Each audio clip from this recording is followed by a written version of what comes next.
lifting the earth out of the ocean, and he spoke to Mother Earth there. So at that time I started to learn the depths of what our Gaudiya Vaishnava Acharyas had done in establishing temples, deities, kunds, writing books to carry on the culture of Krishna consciousness. There's a nice verse in the Srimad Bhagavatam. Tuliham har livanapi nasvargam na punarbhavan bhagavat sangi sangasya martyanam kim utashishaha. The value of a moment's association with the devotee of the Lord cannot be compared to the attainment of heavenly planets or liberation from matter, and what to speak of worldly benedictions in the form of material prosperity, which are for those who are meant for death. And I love Srila Prabhupada's purport, at least the first two sentences. When there are some similar points, it is possible to compare one thing to another. One cannot compare the association of a pure devotee to anything material. So it brings to question, what are the actual gifts that these acharyas have left us that are unique and different in our lives when we can't really associate with them physically? There are hundreds and thousands of people from all cultures of the world who have left behind them different things: books, buildings, theater, music, art, dance. So many different things have been left by the people who lived before us. So what is unique about the Gaudiya, about Vaishnava Acharyas? What have they done that is not comparable to anything else in this material world? And the answer is that they've left a path that when one follows that path, they actually leave this material world. They develop their love for Krishna. It's a path and a process and a culture that bring one to love of Godhead, rather than a path that brings one simply some material prosperity, or some bigger buildings, or some bigger, faster runners, or more powerful teams, or faster cars.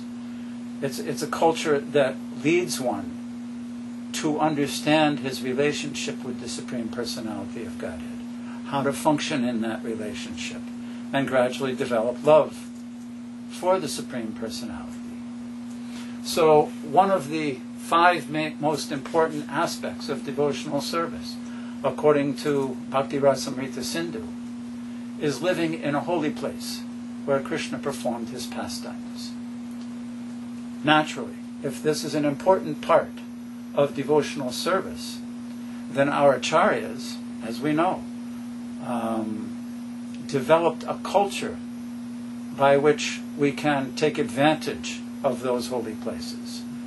Prior to Lord Chaitanya, 500 years ago, and after Lord Krishna, when Krishna departed this world, practically speaking, within a generation or two, the holy places around Mathura and Vrindavan became lost and overgrown. His great-grandson Vajranabh installed various deities, excavated kunds, but gradually, as it says in Bhagavad Gita, this science of yoga became lost. And Lord Chaitanya desired that Braj Bhakti be revived. So he sent Rupa, Sanatan, Raghunath Das, Raghunath Bhatta, Gopal Bhatta, Jiva Goswami, the 6 Goswamis of Vrindavan, Lokanath, Bhugarbha, Narottam Das, Srinivasacharya, Shamananda Prabhu. You've been hearing over the last few weeks, months, Chaturatma Prabhu speaking about these various acharyas who helped cultivate, leaving books, excavating kunds, excavating lost holy places, establishing deities. And in this way, over the course of an entire month, one can go to all these different places where Krishna performed his leelas. This particular group I was with, the Vallabhacharyas, they would set up beautiful tents, and every time we came to a new place, the group would meet and go to their same layout. The layout was the same, and they knew right where their temple was, right where their tent was, and they would cook very nice prasadam. And then in the evening, everyone would gather and watch a very excellent troupe perform the theater leela that happened in that place. So from the morning, when you're walking from one place to the next, you know where you're going. You're going to the place where Krishna performed this or that pastime. And then you arrive there, take some nice prasadam, and then watch the leela of that play. So in this way, for an entire month, living very simply, just out of tents, no modern amenities, one gradually becomes more and more absorbed in Krishna's leelas. And I became so enthused about this that I actually went back to America, found out what kind of equipment was necessary, bought a camera, went back to Vrindavan again the next year, and for the next 7 or 8 years, took photographs, traveled to all holy places, and started to document these different places. And finally came out with a book called Vrindavan Dham Ki Jai, which describes those holy places.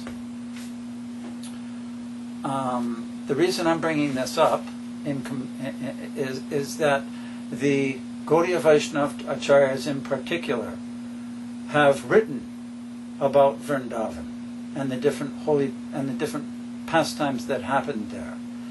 They've excavated holy places. They've established deities. And it was quite easy in one sense to do the research to find out where these different pastimes had taken place. Once I'd completed the book,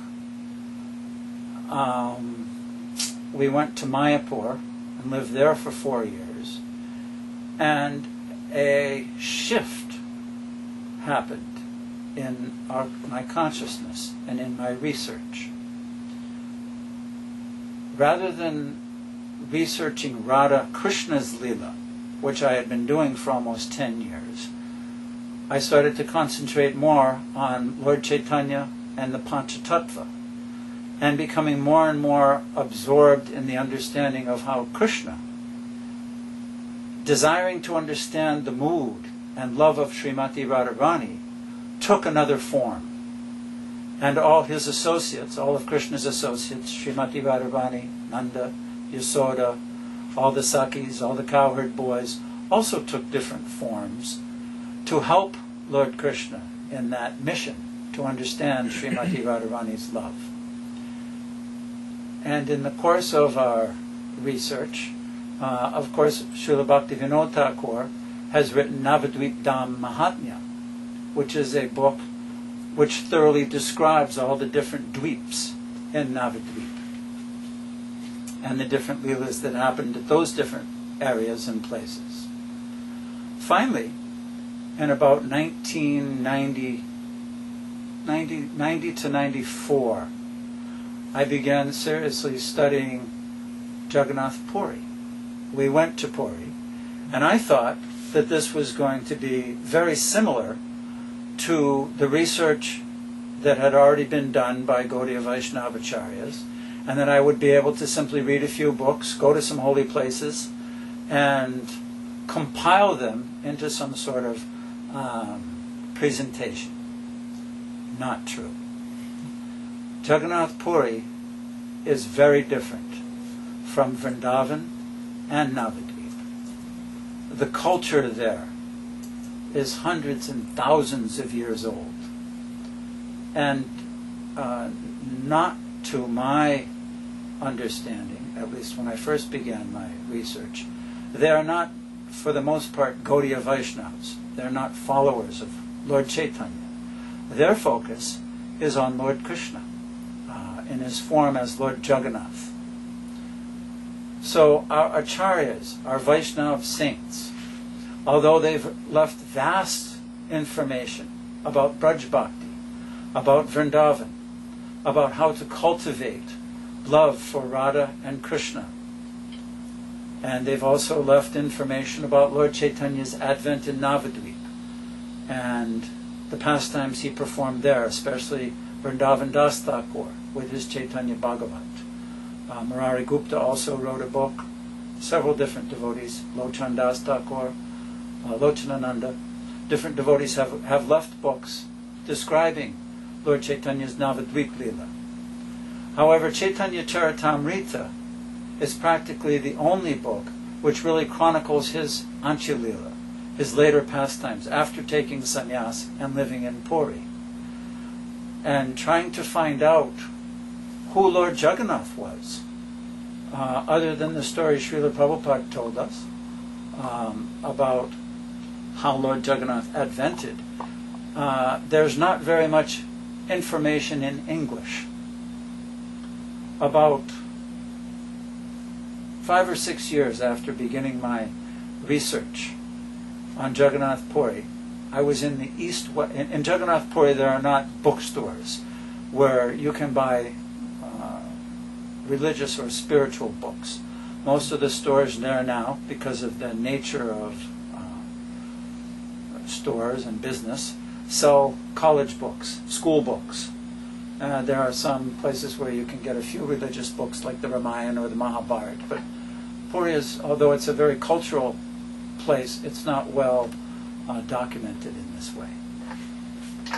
So we were in Hawaii, and I went to the East-West Library at the University of Hawaii and found a book called The Land of Vishnu, and learned that in the Skanda Purana there's a section of the book called Purushottama Kshetra Mahatmya. A Mahatmya is a Vedic body of work describing a holy place. Perhaps many of you are familiar with Mathura Mahatmya, and as previously mentioned, Navadvip Dham Mahatmya. So this Purushottama Kshetra Mahatmya discusses and gives the descriptions of Purushottama Kshetra, also Jagannath Puri, Sankshetra, Niladri, different names for the same place. This is the story that basically talks about the first Vaishnava acharyas in Jagannath Puri as far as recorded history is concerned, with Visvavasu, Vidyapati, King Indradumna, and many of you listeners are familiar with this pastime, the advent of Lord Jagannath. During this research, a very beautiful threaded braid of information and sentiments developed. As mentioned, first I was studying and learning about Radha and Krishna and going to all the places where they performed their pastimes. Then studying about Lord Chaitanya in Navadvip and now in Puri, and also coming across the manifestation of Krishna in his form as Lord Jagannath. So how are all these interrelated with one another? It's most fascinating understanding of who Lord Krishna is and how we relate to him. Lord Jagannath is Krishna in the mood of feeling separation from his loved ones in Vrindavan. After Krishna moved to Mathura and Dwarka and was away from his childhood friends, he was feeling great separation from them. And in his magnified experience and emotions, feeling separation from the residents of Vrindavan, sometimes he would faint. His body would go through different transformations, choking of the voice, tears coming to his eyes, his hair standing on end, and even his limbs coming into his body like the form of a tortoise. This is called Mahabhava Prakas. He's Krishna, feeling separation, in ecstasy, feeling separation from his residents of Vrindavan. Now at the same time, we have Lord Chaitanya, who is Krishna, in the mood of Srimati Radharani, feeling separation from Krishna. So fascinating, understanding of sentiments.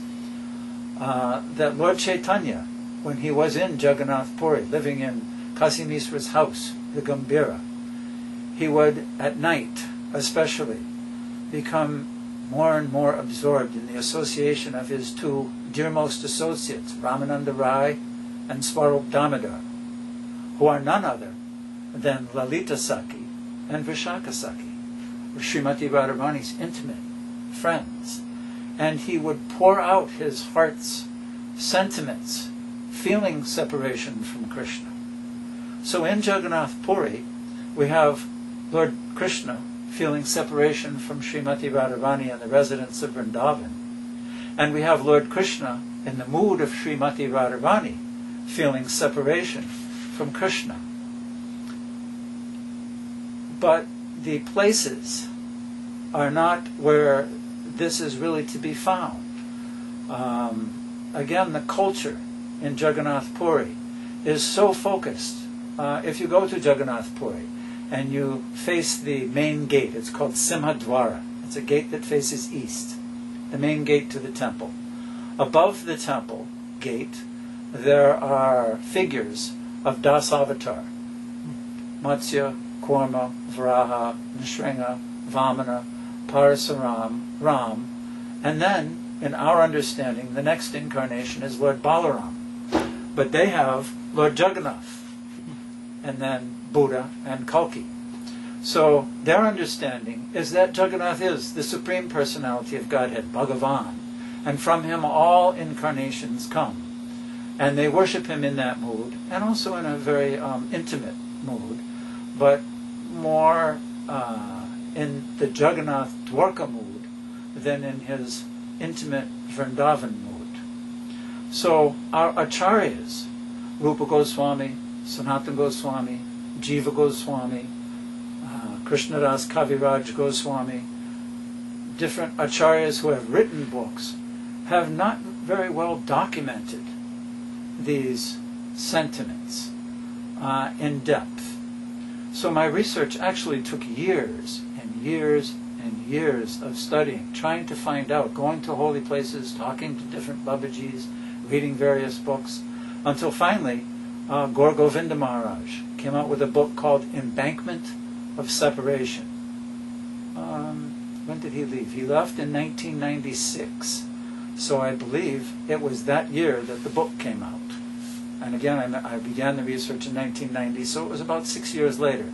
Finally, Krishna opened the door and allowed me to further understand this realization.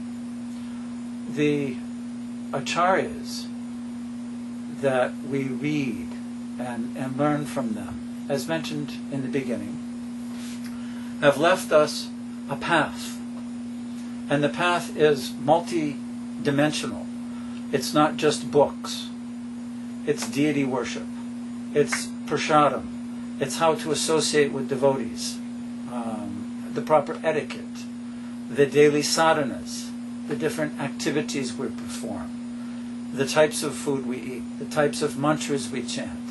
All these different activities are a culture and a process which lead us to a particular place by following that.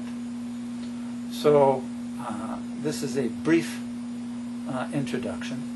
What time is it, Abhay? 8:23.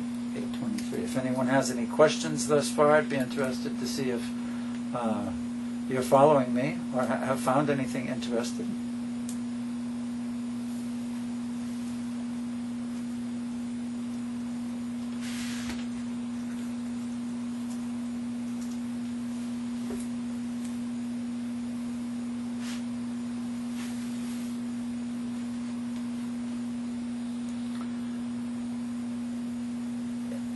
In trying to research the history of previous people who lived on this planet, how do we go about that? How can you find out about some people that lived hundreds of years ago, other than their writings? Archaeologists have different ways that they can excavate the earth and find different pottery, different housing, different town layouts. Coins have been produced for centuries by different rulers. In Orissa, because we're talking about Puri, specifically trying to bring this more to a focus of Vaishnava Acharyas and saints in Puri, prior to the 9th century, practically speaking, there's no historical artifacts which have been left by the people. It's close to the sea, Puri, and therefore the remains, there's a 13th century building right on the ocean in Konark, a sun temple, that's practically dilapidated and has been for 100 years because the saline climate withers away the stone and art, and different things become buried in the sand and withered to nothing. So in the 9th century, there was a king named Yayati, and the present building, when you go to Jagannath Puri and see that big temple, that temple did not exist until about 1200. So in 900 AD, 1000, 1000 AD, 9th century, the old building was there.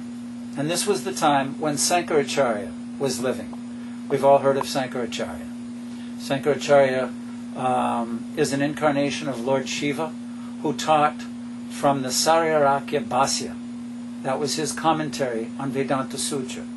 If you've read Srila Prabhupada's books, we understand that Lord Buddha incarnated about 500 BC. And he came, and because at the time civilization was using the Vedas in order to perform animal sacrifices on grand scale. Hundreds of thousands of animals were being killed according to a Vedic culture, of Vedic rules and rituals. So Buddha, understanding that this was so demoniac and a misunderstanding of the Vedas, advented to stop that. And his way of doing that, his philosophy, his method, was to say these Vedas are not proper. You follow this method of meditation and inner research. And he practically rejected the Vedas. And his culture grew, gradually split into different groups.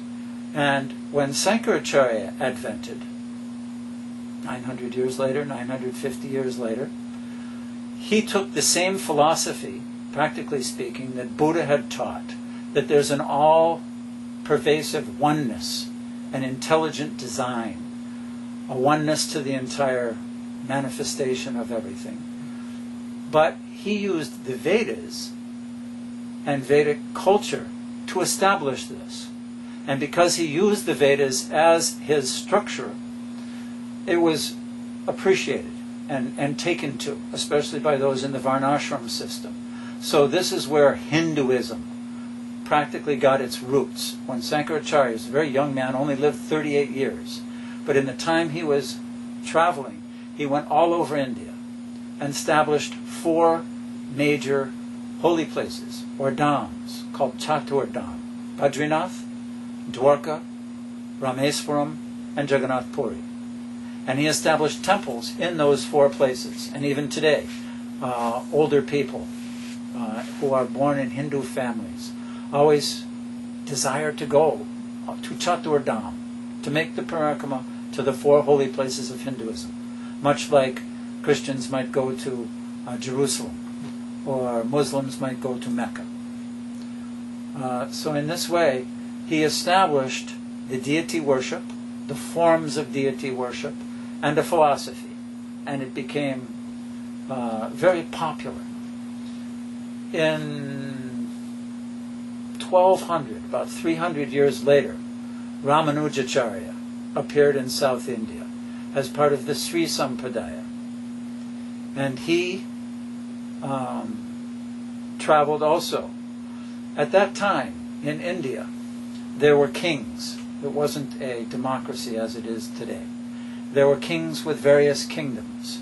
Some of them were Shivites, some of them were Vaishnavas.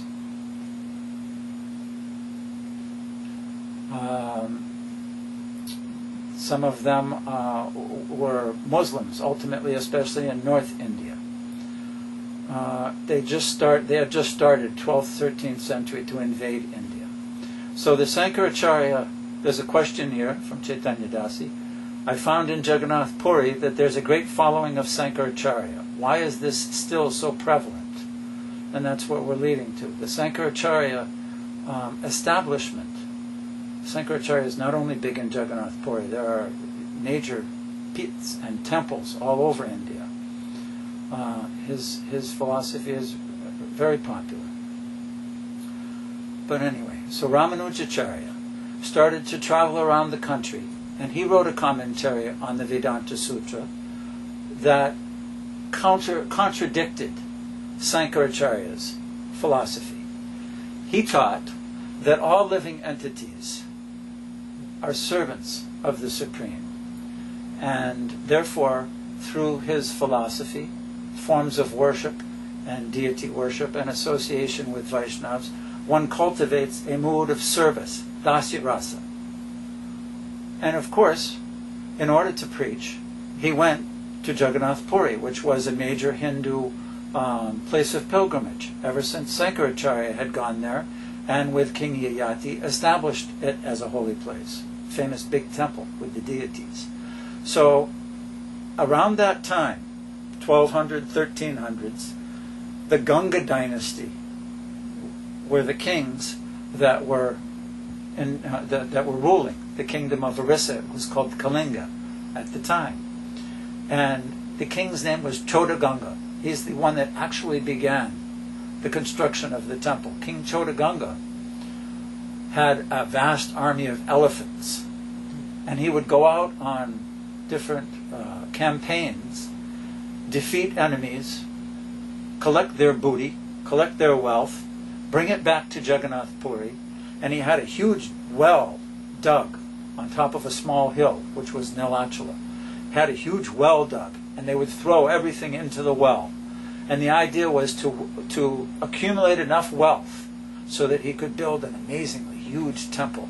And they put all the wealth into the well, and their idea was to wait until the well was full and then begin construction, because they knew they'd have enough wealth to build such a structure.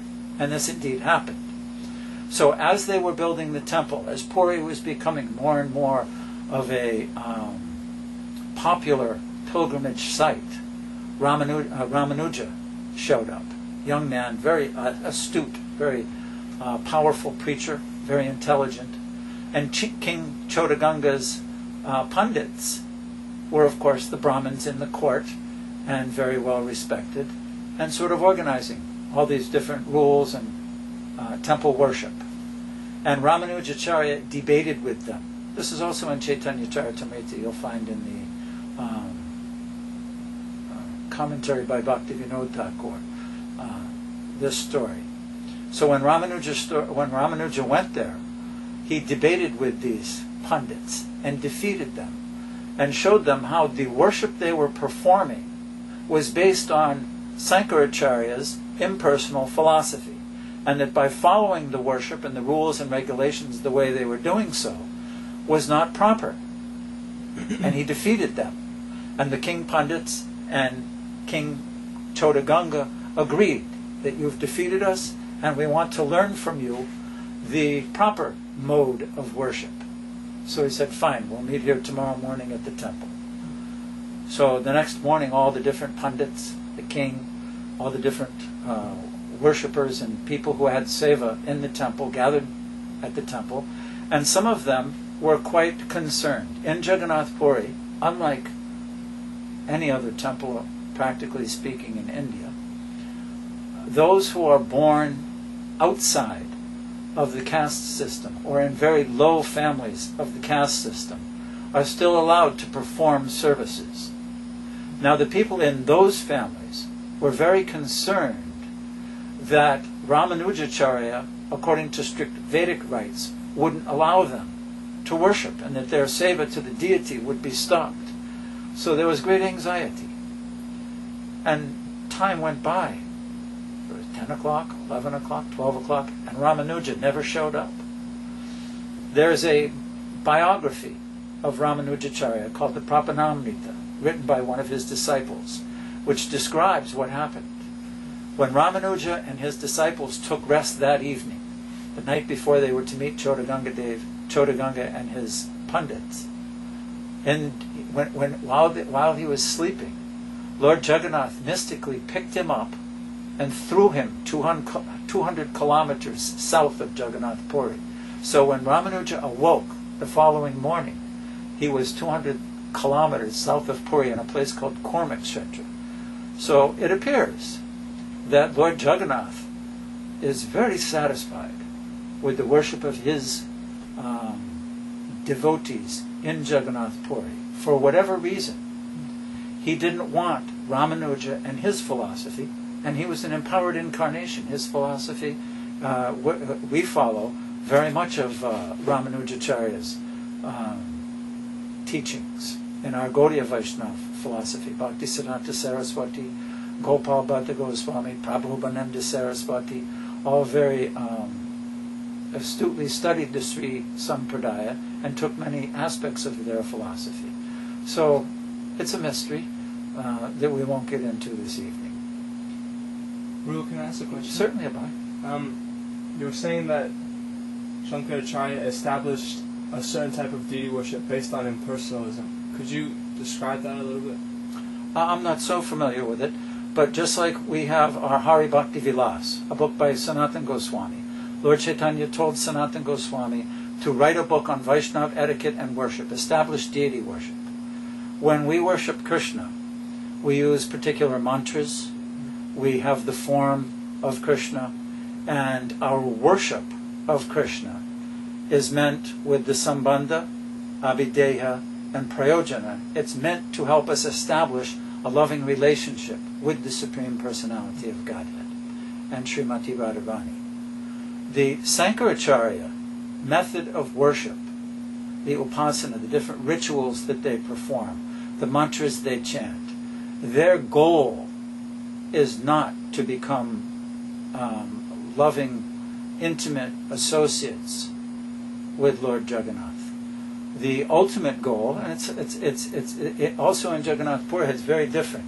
Again, in Vrindavan, it's a good question, because in Vrindavan, practically anywhere you go, to any of the temples, Radha Damodar, Radha Raman, Radha Shama Sundar, Radha Gopinath, Radha Gokulananda, they're all more or less part of the Gaudiya Vaishnava tradition, worshipping Krishna in the mood that Lord Chaitanya taught. In Jagannath Puri, the one temple doesn't have a single sampradaya, although the deity worship was established by Sankaracharya, and those rituals are followed today. The different branches of all the different families and their gurus and the different traditions that have come about in the thousands of years that the culture has been extant are not one sampradaya. So although they're performing rules and regulations, all of them have a different attitude toward the deity. But in the strict sense, because Sankaracharya's teachings were such, many of them believe that Lord Jagannath is simply a image of the Lord, manifest so that one can worship him. But when one becomes perfected, there's no need for an image anymore, that will become one with the Supreme Lord. So it's a vast difference in their mode of worship, what they're trying to cultivate in their worship of Krishna, and what Gaudiya Vaishnavas and the way they worship. So, another question here, let's see. Jayadev Goswami's songs are very popular with the Jagannath culture, yet we don't hear about him very much. Why is this? Well, in Jagannath Puri, Jayadev is still very, very popular. As a matter of fact, in the temple, they still sing his Gita Govinda to the deities every night. He lived almost 1,000 years ago. Perhaps that's part of the reason.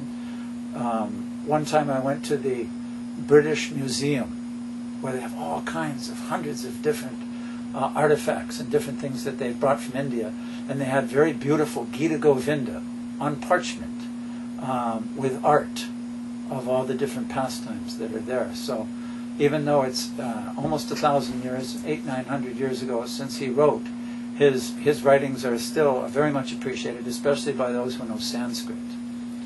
That's another thing that's so appreciable when we study our acharyas, how difficult it must have been for them to actually write and keep the books that they were writing. They're writing in the middle of the forest. They had to get parchments, they had to get ink, they had to keep these writings in order from the elements of weather and termites and water. So many things are there. But anyway, let's get back to our thread of Puri Vaishnava Saints. After Ramanujacharya, a couple hundred years later, Madhvacharya appeared in Udupi. And he taught the exact opposite as Sankaracharya. Whenever we see pictures of Madhvacharya, you always see him with two fingers up. He taught Dvaita philosophy, that the Supreme Lord and the individual living entities are distinctly different. Our philosophy is Achintya Bheda Bheda Tattva, that we're simultaneously one with and different from the Lord, as the ray of sunshine is different from the sun, but at the same time the sun. Madhvacharya taught, no, the ray of the sun is not the sun. It's different than the sun. It's a ray of sun, and the sun is a disk, separate from its rays. He always separated the two. Very interesting, wonderful story about a follower of Madhvacharya called Narahari Tirtha. This is also in Chaitanya Charitamrita, within the inner pages.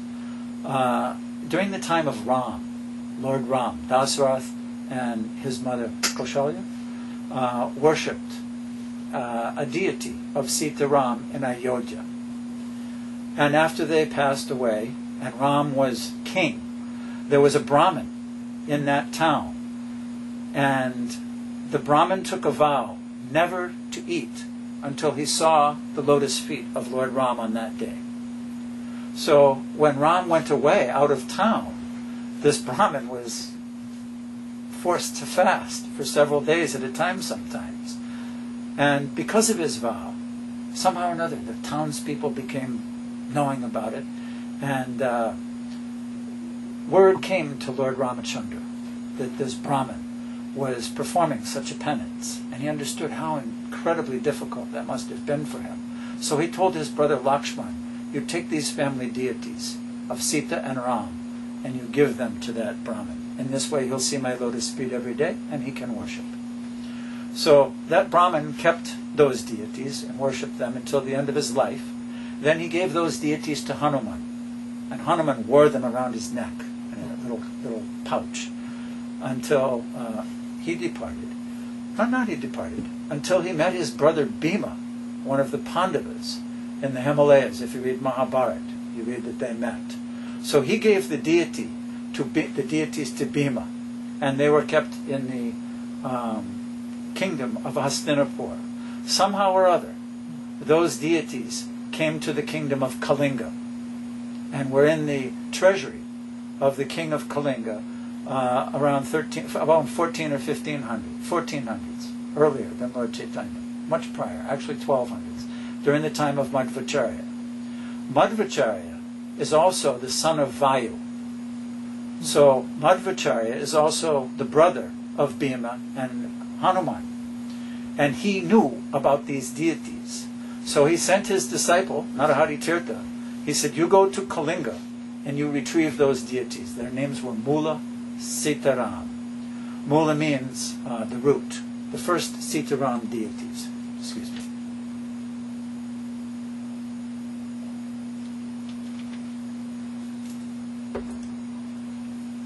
So when Narahari Tirtha was traveling, he came to Jagannath Puri in search of the deities. While he was in town, the king died. And his son was only like 7 or 8 years old. He was a young man. Couldn't take over the kingdom. So, the tradition, when the king is no longer alive, is to find a regent, someone who will take his place until the king becomes of age, the young king, by family tradition. The way they did this was they set up in Grand Road where Rath Yatra takes place. They set up a big procession with elephants, and they gave one elephant a garland, and whoever the garland was placed upon would become the regent. The elephant garlanded Narahari Tirtha while he was visiting Puri. So he was a very humble man, but also a very intelligent Vaishnava, and stayed in the palace and administered the entire kingdom of Kalinga for 12 years, and also taught the king Madhvacharya's teachings as he grew up.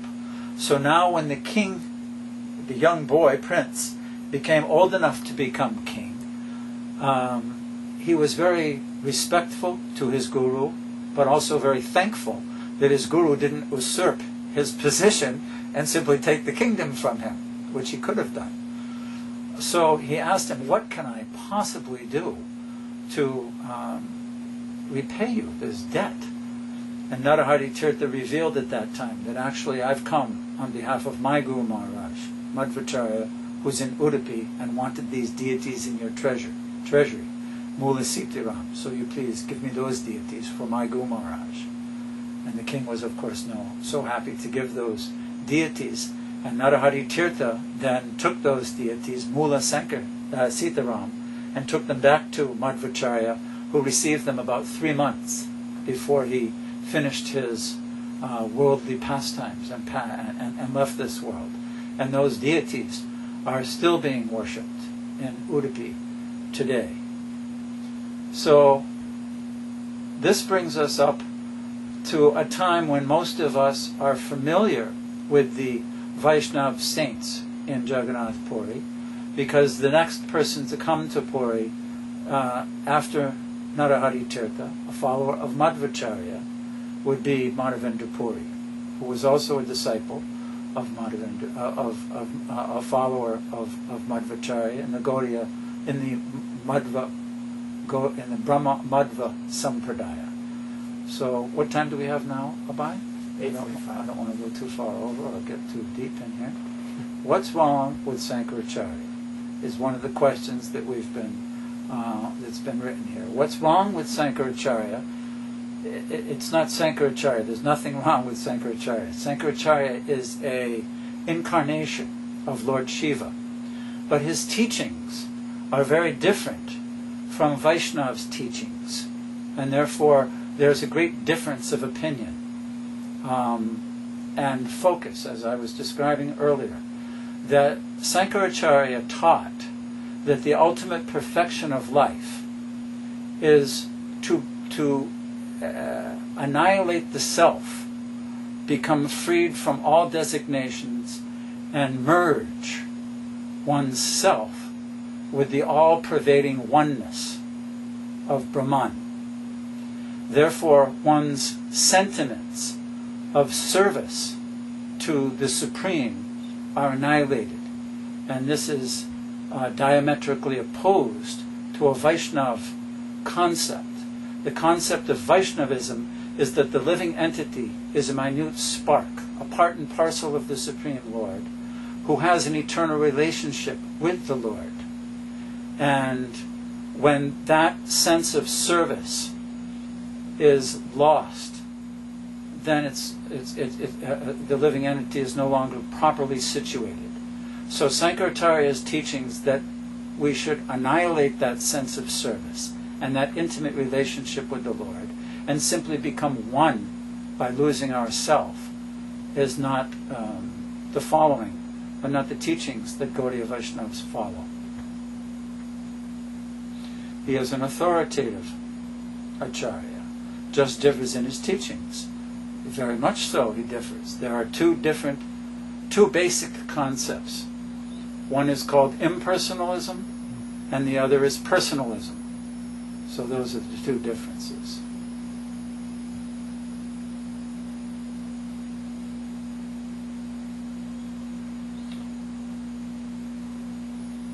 Madhavendra Puri We all know the story. Did Chaturama talk about Madhavendra Puri yet? He talked a little bit. In one show he talked about a couple of different acharyas, and part of it I see, and one of them was Madhavendra Puri. So we all know that Madhavendra Puri spent time in Jagannath Puri. He was he came there for the sandalwood that his deity Gopal in Govardhan Hill had sent him on a mission. Madhavendra Puri brought another dimension. So far we've discussed Sankaracharya, who established the monism, impersonal features of the Absolute Truth and the worship of the Lord in that form. Then Ramanujacharya, who taught a different sense of that sentiment, that one should serve the Lord. Then Madhvacharya, who taught that they are distinctly separate entities. And then Madhavendra Puri takes that sentiment of service to a more intimate level.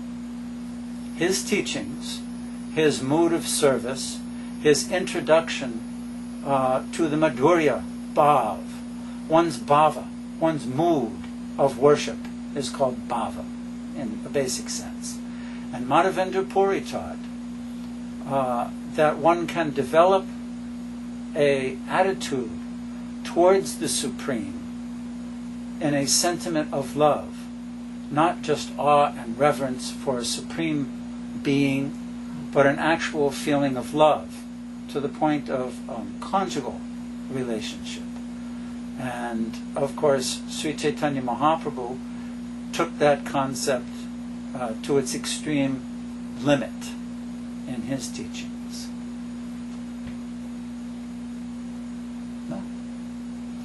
Does anybody else have any more questions or comments thus far?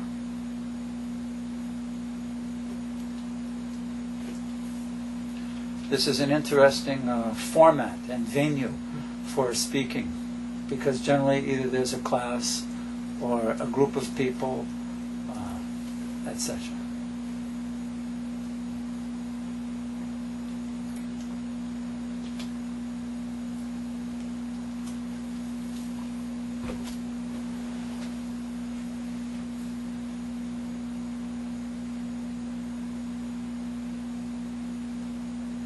It's also interesting to see how Lord Jagannath, as the Supreme Personality of Godhead, who can manifest himself anywhere he likes, manifested himself to the point where today, unlike any other time in history, he's being worshipped all over the planet. I think just this weekend there was Rath Yatra in Los Angeles. All over North America, all summer long, there are various Rath Yatras. If you follow some of the internet postings, South America, North America, Europe, Africa, all over India, all over Russia, all over the entire planet. So one beautiful vision is that the form of the Lord, who is desirous of an intimate relationship, again, back to our beginning or explanation of Lord Jagannath, he is the form of Lord Krishna, who is feeling separation from the residents of Vrindavan. And he desires to have an intimate, loving relationship with different living entities. So he's manifesting himself all around the planet now, today, in order to give us facility to develop that intimate, personal relationship. There's a very big difference between the worship of all the devotees in a Gaudiya Vaishnava tradition, worshipping Lord Jagannath in this way, and the residents of Jagannath Puri, who are not allowing other Gaudiya Vaishnavas into their temple because of their bodily color or lack of birth in a Hindu family. But still we can see in a very practical way how Lord Jagannath, as the Supreme Personality of Godhead, can still manifest himself all around the planet and give that facility to anyone from any walk of life, any caste, any creed, any language, any culture. As he says in Bhagavad Gita, Mam hi partha vyapasiritya, ye pi syu papayonaya, striyo vaishas tata sudras, ye te piyanti param gatim. Param gatim means the highest platform can still be approached by these people who are born in lower families. It's a very unique time in history, because if you study, as I did, the history of Jagannath culture, all the way from the beginning of the manifested form of Lord Jagannath, which was in Satya Yuga, after Lord Brahma was 50 years old, up to today, it spans millions of years. There is no time in history when the Lord's form of Lord Jagannath has been manifest around the planet the way he is today. This is mostly due to the work of A.C. Bhaktivedanta Swami Srila Prabhupada. Ki Jai. If you know the story, in San Francisco in 1967, he had established a small storefront temple there. And one of our god sister, one of his disciples, Malati, saw in a barrel in a import store in one of the gift stores these little forms, little statues that said "Made in India." And because she was following Swamiji and she was interested in India, she took one of those and brought it home and put it on her altar or mantle near the fireplace. Somehow or another, Srila Prabhupada came to find out about that, and one day Shama Sundar, Malati's husband, came to Malati and said, "Srila Prabhupada wants to see you." And she said, "About what?" She said, bring this doll. He heard about this statue you found." And I heard her tell the story. She was confused. She didn't know if she'd done something wrong. She didn't know what he wanted. It was an ominous request, "Please go see Prabhupada." So she went and put him on the table, and immediately Srila Prabhupada bowed down and paid his respects. And he explained to them who this Lord Jagannath was. And he said, "Were there any more of these?" And she said, "Yes, in the barrel there was a white one and a yellow one. There was a couple other." Prabhupada said, "Oh, please, go and get them." So he put them all on the table, and he explained to them this history, which I ultimately found from Skanda Purana, about the advent of Lord Jagannath. That he's the Supreme Personality of Godhead. And of course, Srila Prabhupada is a young man, a boy in Calcutta. His father used to perform Rath Yatra for him on an annual basis, and now he's brought that same culture and same festival all around the world. It's incredible the way the Lord is manifesting, and how that's coming from Prabhupada's single-handed planting of a seed. Just like in Russia. What was he there, a week? 10 days? In 1971? And today, the entire country of Russia is chanting Hare Krishna, known about Krishna. There's Rath Yatra festivals. This is the contribution that Vaishnava Saints and Acharyas have given us. So that's why we like to talk about them, worship them, glorify them. And again, back to our verse again. The value of a moment's association with the devotee of the Lord cannot even be compared to the attainment of heavenly planets or liberation from matter, and what to speak of worldly benedictions in the form of material prosperity, which are for those who are meant for death. So thank you very much. Hare Krishna. Jai Jagannath. Once again, the books are Vrindavan Dham Ki Jai, and the book on Lord Jagannath is called Jai Jagannath, The Culture and Worship of Lord Jagannath, East and West. Also available at krishna.com. If there's any questions, then we'll take those. Otherwise, we'll finish up. I had a question that's somewhat unrelated that I just was thinking about recently. Is that it's described that Lord Chaitanya and Lord Nityananda appeared simultaneously. And I was just thinking randomly that we celebrate their appearance days separately. And I don't understand that. I see. Can they hear you? Yeah. Okay. So I don't have to repeat the question. That's why I was wondering. When it says simultaneously, it just means in the same time period. They did not appear. Because we know that Nityananda Trayodasi and Gaur Purnim, one appeared on Trayodasi about a month before Lord Chaitanya, and then Lord Chaitanya appeared after. As a matter of fact, I think there's even more than that time period. It was a year's difference.